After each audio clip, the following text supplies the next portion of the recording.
I still remember the exact moment I realized I would never be good enough for them. It happened on a warm Saturday afternoon at a family reunion I had spent months preparing for.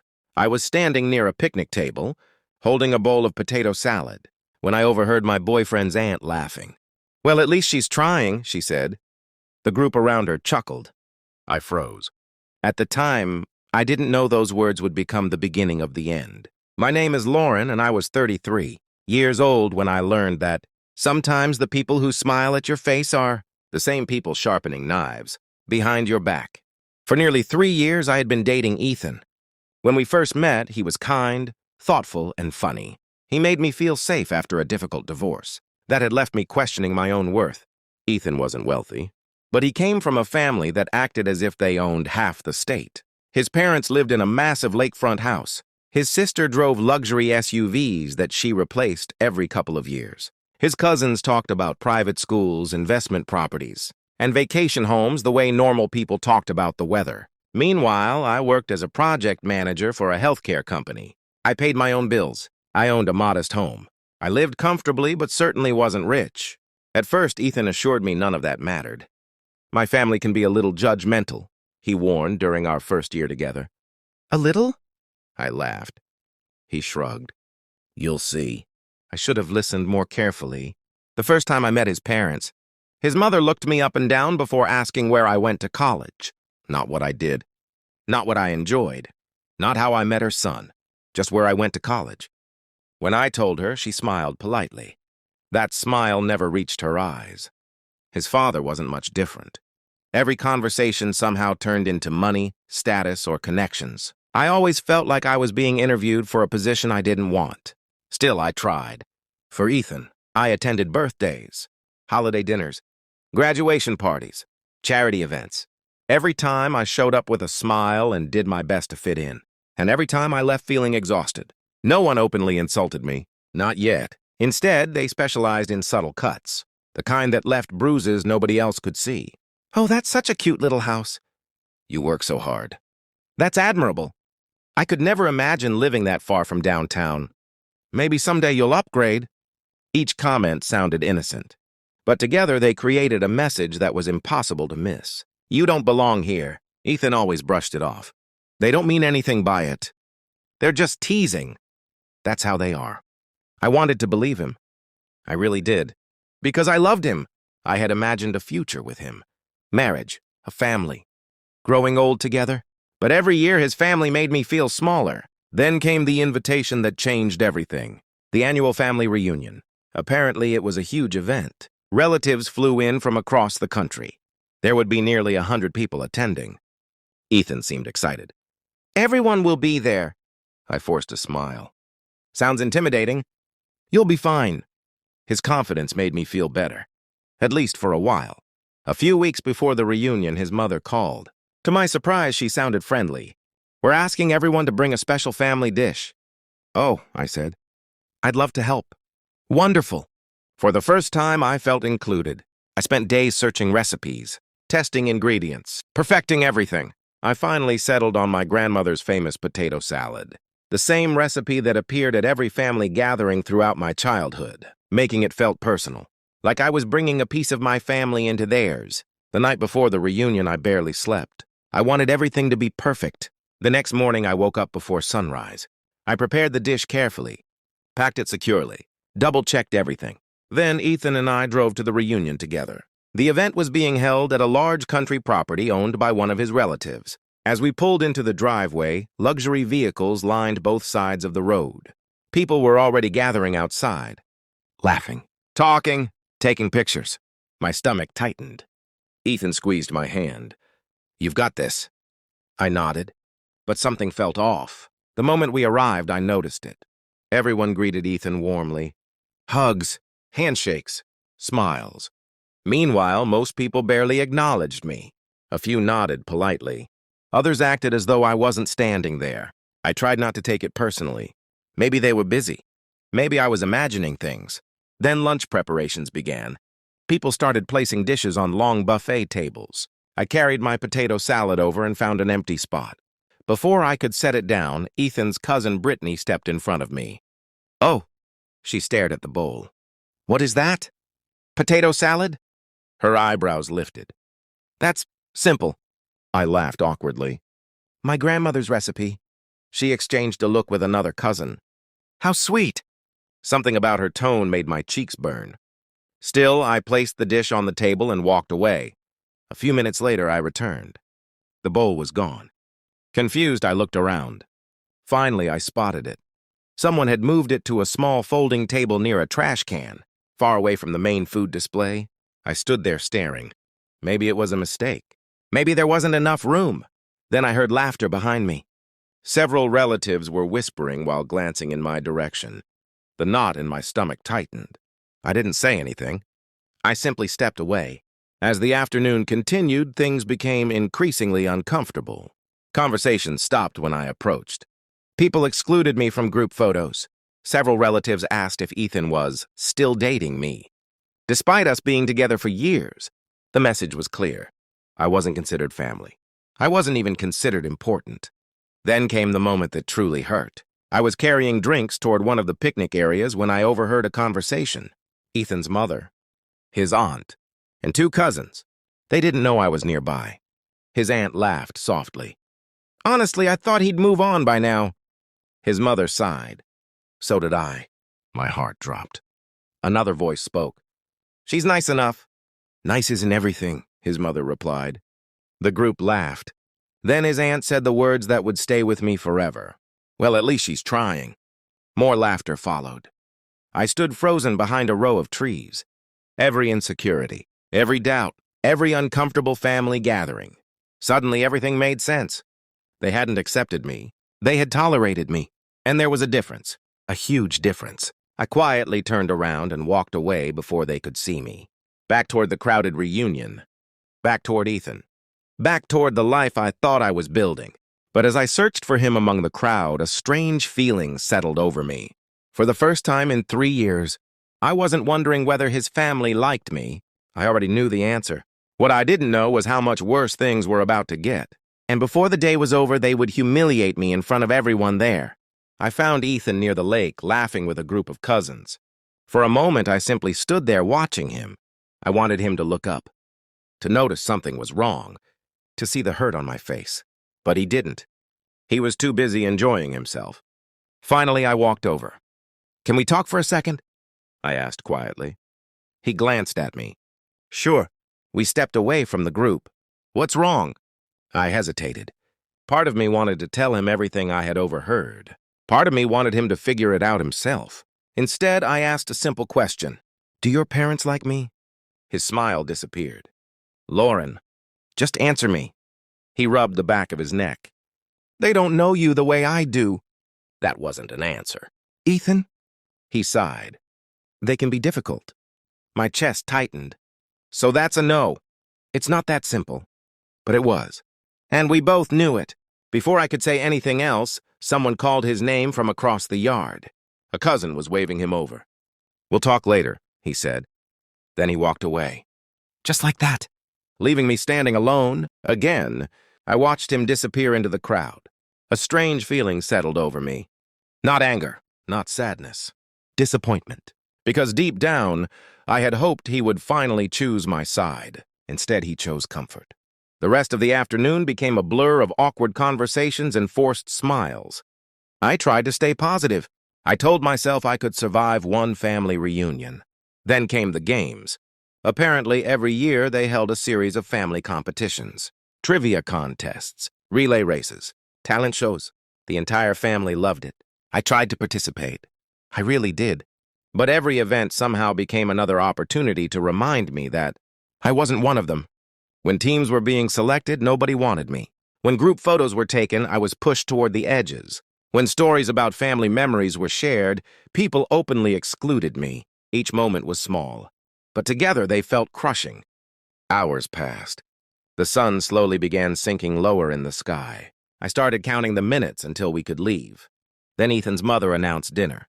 Everyone gathered around large tables arranged beneath a white event tent. Nearly 100 relatives filled the seats. The atmosphere buzzed with conversation. I took a seat beside Ethan. Across from us sat Brittany and several cousins. I immediately noticed the smirks they kept exchanging. Something was coming. I could feel it. Dinner began normally enough. People talked, laughed, shared stories. Then Ethan's uncle stood up holding a microphone. The room quieted. "Before dessert," he announced, "we have a little family tradition." Everyone cheered. I looked around confused. "What tradition?" I whispered. Ethan shifted uncomfortably. "Just a joke thing." "What kind of joke thing?" He didn't answer. That worried me. The uncle continued. "Every year we recognize memorable moments from the family." More laughter. People seemed excited. One by one, relatives were called forward. Some received funny awards. Others were teased about embarrassing stories. Most of it seemed harmless. Then Brittany took the microphone. The moment she grabbed it, my stomach dropped. She loved being the center of attention, and she clearly had something planned. "Now," she announced dramatically, "we have a special award." The crowd laughed. She looked directly at me. My heart sank. "No," I whispered. She smiled. "The award for most determined outsider." Laughter erupted across the tent. I felt my face burn. Brittany continued. "This person deserves recognition for surviving 3 years of family events, despite receiving absolutely no encouragement." More laughter. Even louder this time. I looked around in disbelief. People were actually enjoying this. My hand started shaking beneath the table. Then Brittany held up a small plastic participation trophy, the kind given to children. "Oh, come on up, Lauren."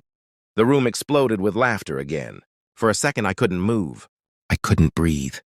I couldn't think. Surely someone would stop this. Ethan, his parents, anyone. Instead, people turned toward me expectantly, waiting, watching, enjoying the show. I looked at Ethan. "Say something." My voice barely came out. He looked uncomfortable, embarrassed, but not angry, not protective, just uncomfortable. "Maybe they're just kidding," he said quietly. Those words hurt more than the laughter. "Maybe they're just kidding." I stared at him. 3 years together, 3 years of loyalty, 3 years of love. And that was all he had to say. Brittany waved the trophy. "Lauren?" The crowd laughed again. I slowly stood. Part of me wanted to leave immediately. Another part didn't want them seeing me run away. So I walked forward. Every step felt heavier than the last. When I reached the front, Brittany handed me the trophy. Her smile was fake, cruel, calculated. "Congratulations." The crowd applauded. I forced a smile. Then I noticed something written on the base. At first, I thought I was imagining it. Then I looked closer. The words were real. "Trying her best." More laughter erupted as people realized I had read it. The humiliation hit me like a punch to the stomach. Suddenly, I understood. This wasn't spontaneous. They had planned it. The comments, the jokes, the trophy, everything. I was the entertainment, the family joke, the outsider everyone could mock together. I stood there holding that stupid trophy while nearly 100 people laughed. And the worst part? Ethan remained seated, watching, doing nothing. My eyes filled with tears. I refused to let them fall. "Not here. Not in front of them." I handed the trophy back. Silence spread briefly across the crowd. Then I said something nobody expected. "Thank you."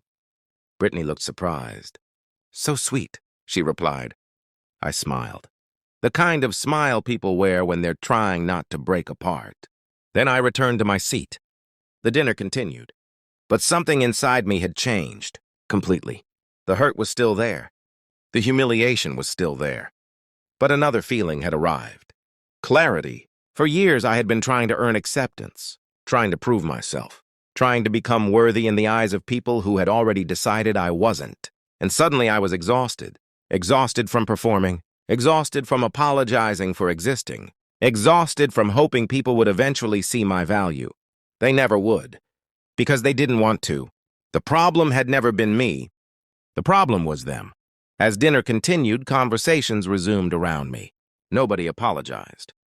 Nobody seemed ashamed. In fact, several relatives looked proud of themselves, as though humiliating me had been the highlight of the reunion. The sun finally began setting. Lights illuminated the tent. Music started playing. People danced, laughed, celebrated. Meanwhile, I sat quietly, observing everything differently now.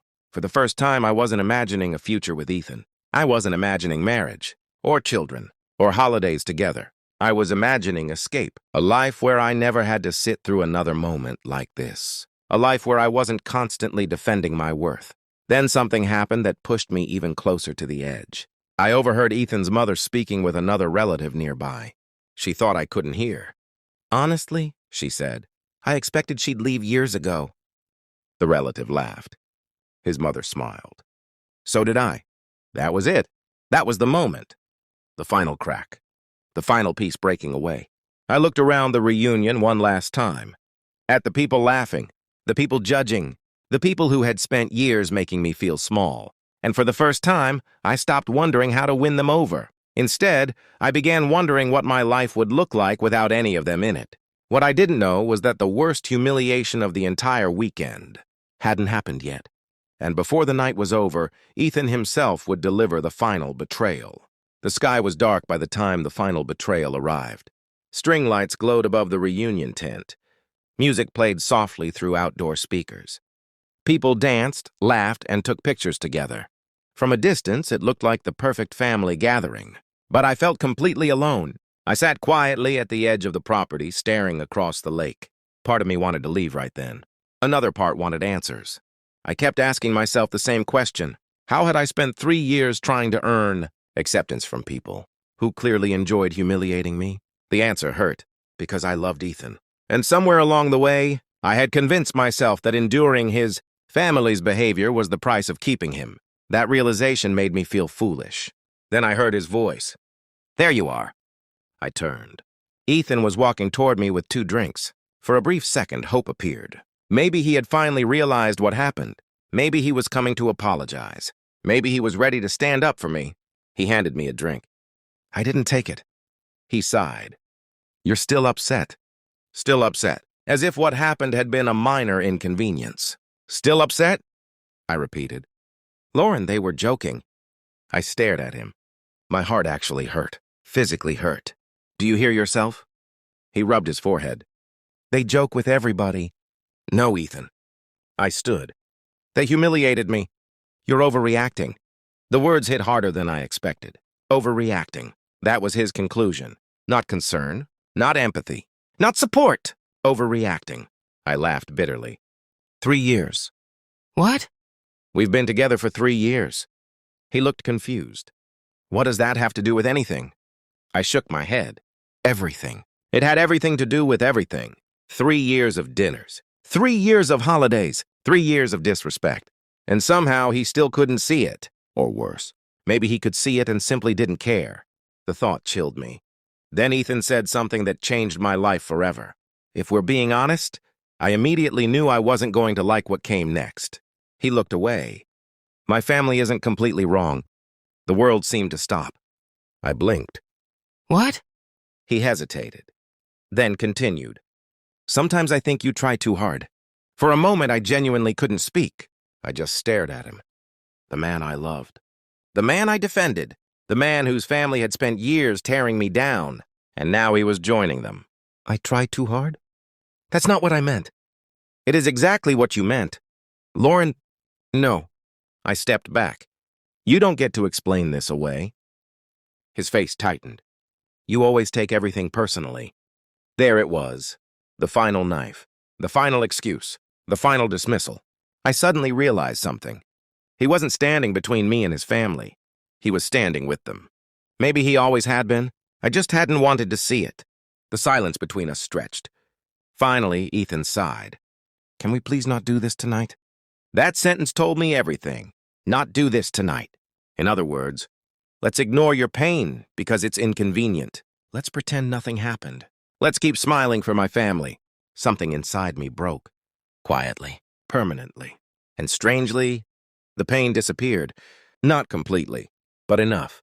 Because clarity had finally replaced confusion. I wasn't losing the love of my life. I was losing someone who never truly chose me. There's a difference. A huge difference. I looked at Ethan for a long moment. Then I smiled. It surprised him. It surprised me too, because for the first time all day, I felt calm. Dangerously calm. "I'm going home." His shoulders relaxed. Good, we can talk tomorrow. I shook my head. No.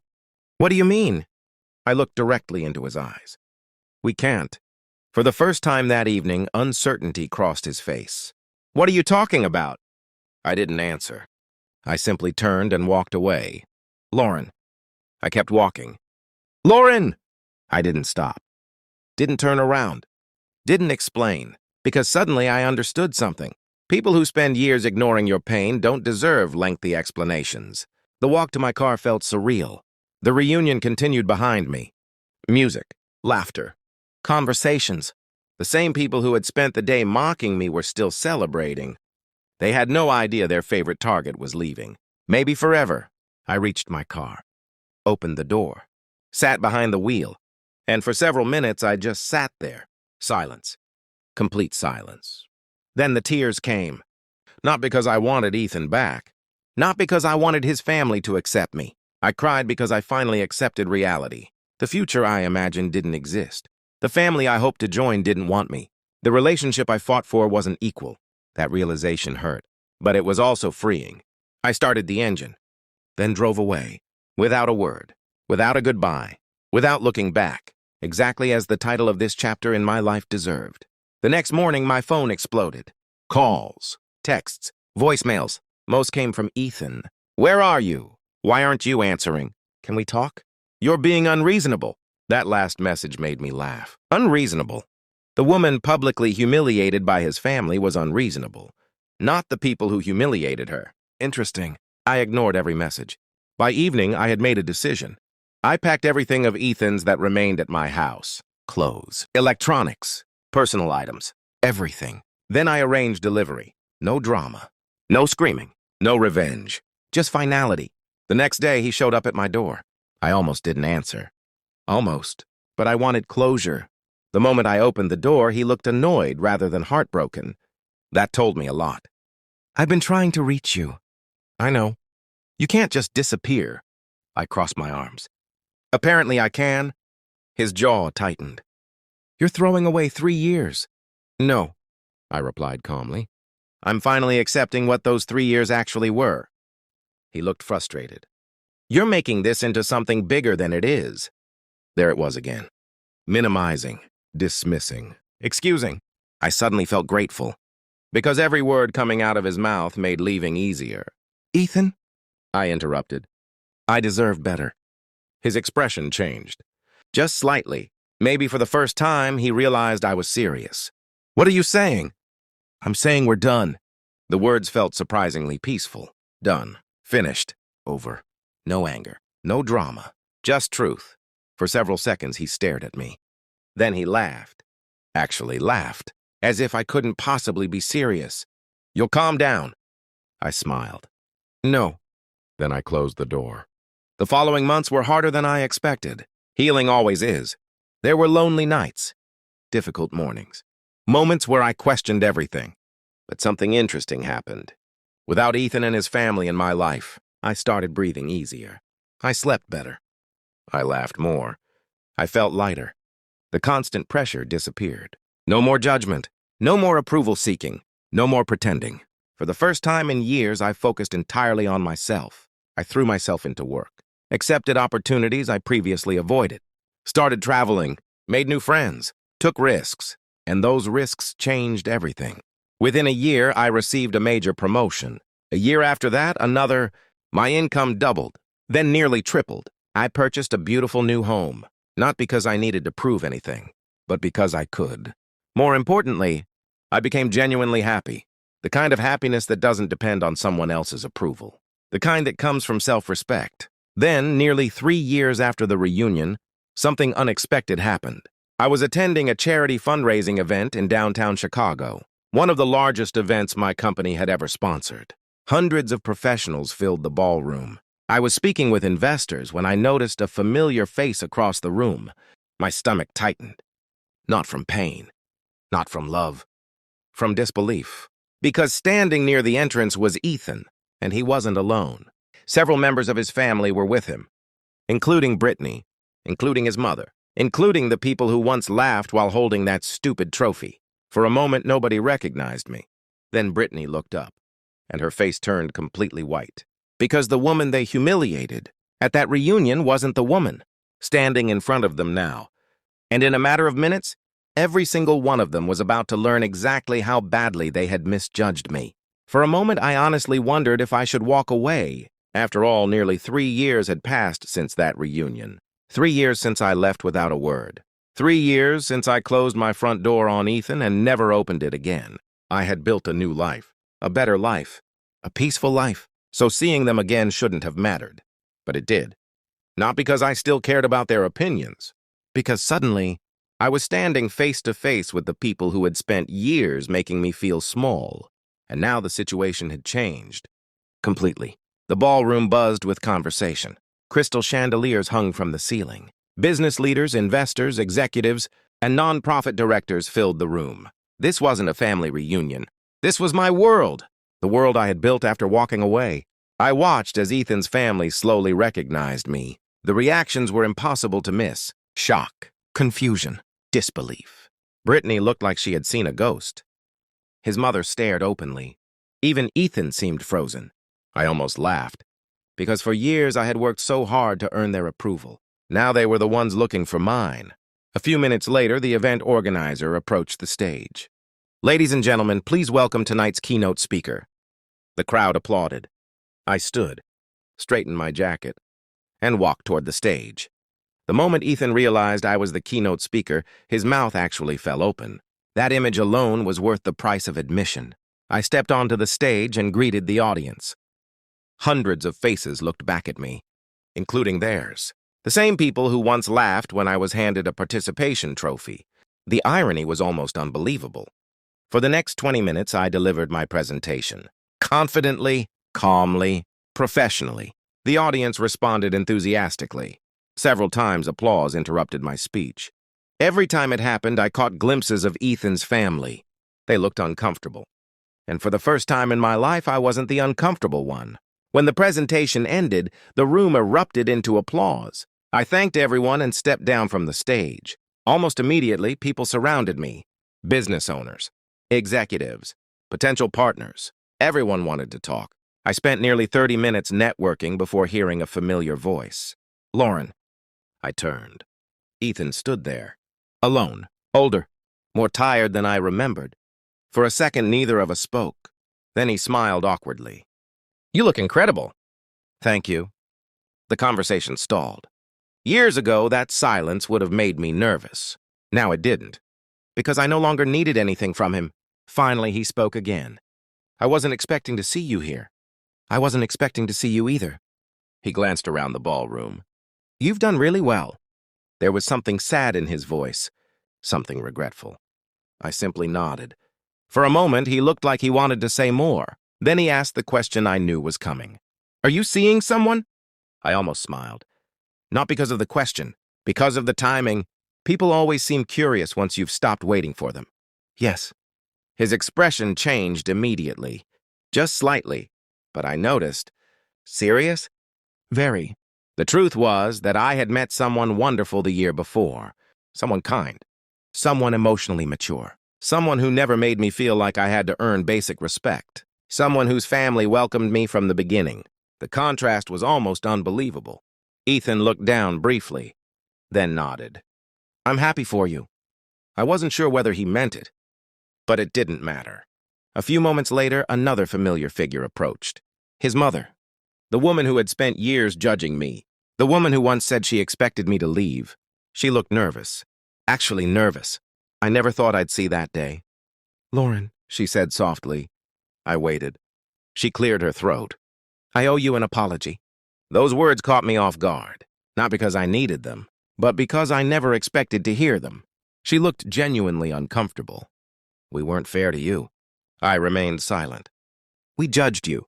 She swallowed hard. And what happened at the reunion was wrong. For years, I imagined what this moment would feel like. I thought it would bring satisfaction, victory, closure. Instead, I mostly felt peace, because I no longer carried the weight of needing accountability from people who had already revealed their character. Still, I appreciated the honesty. Thank you, I said. Her eyes widened slightly.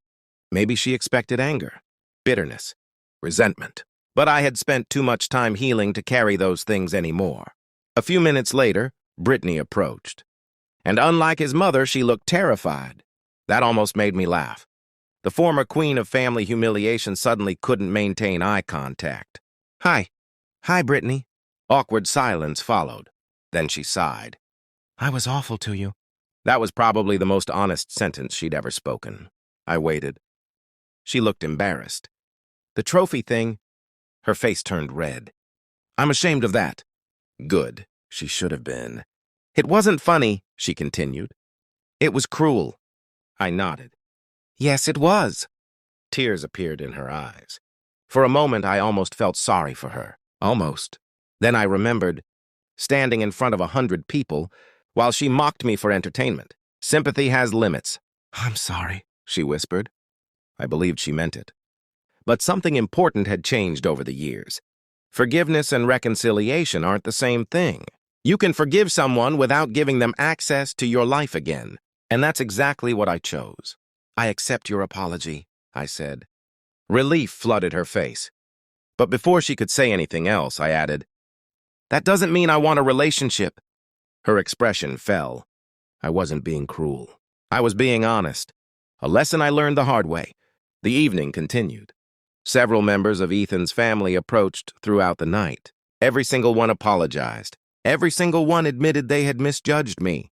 Apparently, life had humbled them. Some had experienced divorces, financial struggles, career setbacks, the kind of challenges that teach empathy. Funny how that works. Near the end of the event, I stepped outside onto the terrace overlooking the city. The night air felt cool and refreshing. A few minutes later, Ethan joined me. One last conversation, one last chapter. He stood beside me quietly. Then he spoke. You know, I thought you'd come back. I looked at him. What? After the reunion, he laughed sadly.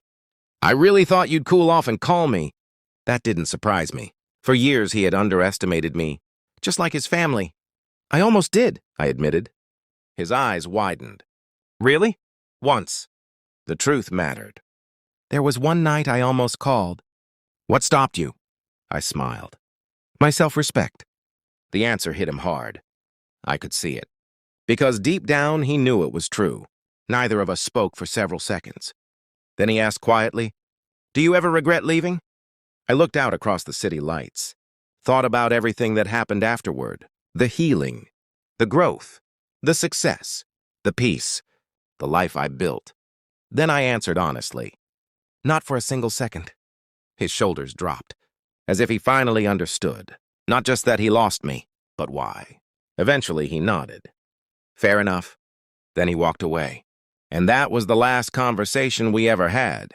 As I stood there alone, I thought about the woman I used to be.